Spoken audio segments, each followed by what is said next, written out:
स्वागत है दोस्तों आप सभी का आपके अपने एजुकेशनल चैनल लेसन गुरुकुल पर। दोस्तों हम लोग इस वीडियो में आज चर्चा करेंगे कि आय प्रमाण पत्र किन किन कैटेगरी के लोगों की आवश्यकता है, आय प्रमाण पत्र की आवश्यकता किन किन अभ्यर्थियों को है, इसके बारे में हम लोग चर्चा करने वाले हैं। क्योंकि आप सभी को बहुत बड़ा उलझन है जाति आवासीय आय को लेकर के, इसलिए हम लोग विशेष रूप से इस वीडियो में जो है आय प्रमाण पत्र को लेकर के बात करने वाले हैं। तो कैटेगरी का जहां तक सवाल है तो आप अभ्यर्थी हैं, आप क्या हैं, अभ्यर्थी हैं, और आपको जो है अलग अलग कैटेगरी में बांटा गया है। जैसे आप जनरल हो गए, जनरल में आपका क्या हो गया, अनरिजर्व हो गया और ईडब्ल्यूएस हो गया, है ना। कौन कौन हो गए, अनरिजर्व हो गए और ईडब्ल्यूएस हो गए। वहीं ओबीसी हो गया, ओबीसी में जो है आपका BC1 हो गया और BC2 हो गया, उसके बाद SC ST हो गया और उसके बाद PH हो गया, है ना। इस तरह से अलग अलग कैटेगरी वाइज जो है बांटा गया है। तो जनरल का जहां तक सवाल है तो जनरल में जो यूआर हैं उनको आय प्रमाण पत्र की आवश्यकता नहीं है, इनको आय प्रमाण पत्र की आवश्यकता नहीं है। इनको सिर्फ क्या चाहिए, इनको चाहिए सिर्फ आवासीय, क्या चाहिए, यूआर जो अनरिजर्व है, जिनको आरक्षण मिलेगा ही नहीं, तो उन्हें जाति और आय की क्या आवश्यकता है, कोई आवश्यकता नहीं है, उन्हें सिर्फ आवासीय प्रमाण पत्र बनाना है। वहीं ईडब्ल्यूएस की बात किया जाए तो इन्हें तो मिल रहा है 10% की छूट दिया जा रहा है, तो ईडब्ल्यूएस को क्या क्या बनवाना है, इन्हें बनवाना है आपका आवासीय, इन्हें क्या बनाना है, आवासीय बनवाना है ना। इन्हें क्या बनाना है, आय प्रमाण पत्र बनाना है, और उसके बाद इनको जो है ईडब्ल्यूएस के लिए अप्लाई कर देना है ना।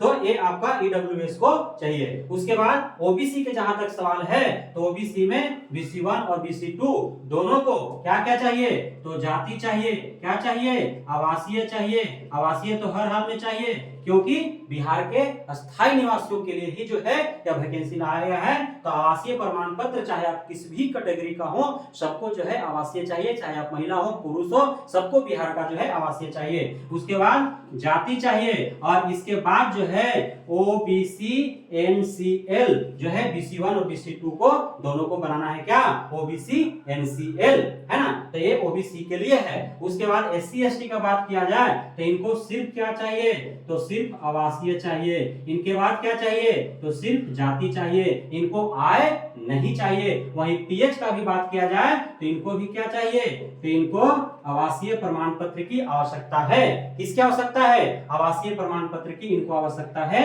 इनको जाति प्रमाण पत्र और इनको जो है आय प्रमाण पत्र की आवश्यकता क्यों नहीं है, क्योंकि ये ऑलरेडी आरक्षित हैं, PH हैं। इनको क्या जाति प्रमाण पत्र की आवश्यकता है, क्यों, क्या वे ओबीसी में अप्लाई करेंगे, क्या वे SC ST कैटेगरी में अप्लाई करेंगे, उनके लिए PH के लिए तो अलग से ही आरक्षण है। तो आवासीय के साथ उनको क्या चाहिए, तो PH सर्टिफिकेट चाहिए, क्या चाहिए, PH सर्टिफिकेट उनको चाहिए, ताकि जिससे साबित हो सके कि वे PH है। उसी प्रकार जो आपका जो स्वतंत्रता सेनानी के परिवार से आते हैं उन्हें भी आवासीय प्रमाण पत्र चाहिए, और साथ ही वे स्वतंत्रता सेनानी के परिवार से आते हैं वो प्रमाण पत्र चाहिए। उसी के आधार पर जो है उनको आरक्षण दिया जाएगा। तो इस प्रकार जो है अलग अलग कैटेगरी वाइज किन्हें जाति चाहिए, तो जाति प्रमाण पत्र जो है वो किसको चाहिए, वो आपका ओबीसी को चाहिए, SC को चाहिए, ST को चाहिए, इन्हें जाति प्रमाण पत्र की आवश्यकता है। आय प्रमाण पत्र किसको चाहिए, तो आय प्रमाण पत्र जो है वह ईडब्ल्यूएस को चाहिए, ओबीसी को चाहिए, है ना। इनको जो है आय प्रमाण पत्र की आवश्यकता है। आवासीय का जहां तक सवाल है तो आवासीय आप जनरल हो, ओबीसी हो, SC हो, ST हो, PH हो,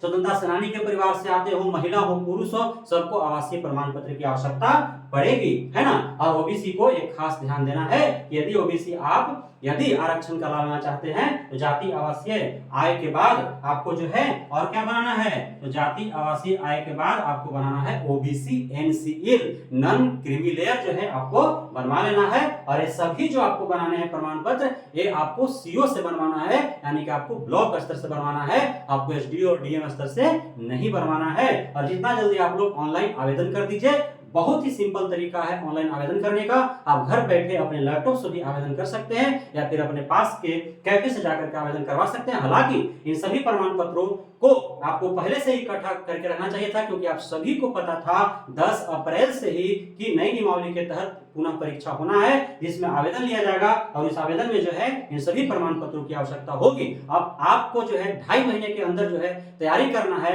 इसमें आपका 15 दिन जो है गुजर जाएगा इन्हीं सब प्रमाण पत्रों के उधेड़ में बनेगा, कैंसिल होगा, कहाँ बनेगा, नहीं बनेगा, किसको क्या चाहिए, नहीं चाहिए, इन सभी में आपका समय गुजर जाएगा। फिर जो है आवेदन करने में आपका समय गुजर जाएगा। समय आपके पास तैयारी के लिए कहाँ से रहेगा, फिर कहिएगा समय नहीं मिला, तैयारी नहीं हो पाया, यूपीएससी परीक्षा नहीं निकला। तो ये आपको पूर्व सही तैयारी करना चाहिए था। हालांकि फिर भी जो है आप आसानी से, बेहद ही आसानी से आप सिंपल तरीके से जो है आप आवेदन कर सकते हैं। ये आवेदन जो है आपको आरटीपीएस, बिहार का जो पब्लिक सर्विस का जो आपका जो साइट है आरटीपीएस बिहार लिखिएगा तो आ जाएगा, और आरटीपीएस 2 में जाकर के आपको जो है आवेदन करना है ना। आरटीपीएस या आरटीपीएस 1 जो लिखा रहेगा उसमें आपको आवेदन नहीं करना, जाकर के आरटीपीएस 2 में आपको आवेदन करना है। और ये सभी आवेदन कीजिए आराम से, जाति आवासीय आय, और उसके बाद जो है उसमें आप आधार नंबर नहीं डालिएगा तो आपका ओटीपी नहीं आएगा, आराम से जो है बन जाता है। हमने खुद जो है इसको अप्लाई किया, 1 महीना पहले जो है अप्लाई किया था अपने सिस्टर का, वो आराम से जो है उसमें सिर्फ जो है जाति आवासीय आय के लिए हमने अप्लाई किया, उसका नाम डाला, पिता का नाम डाला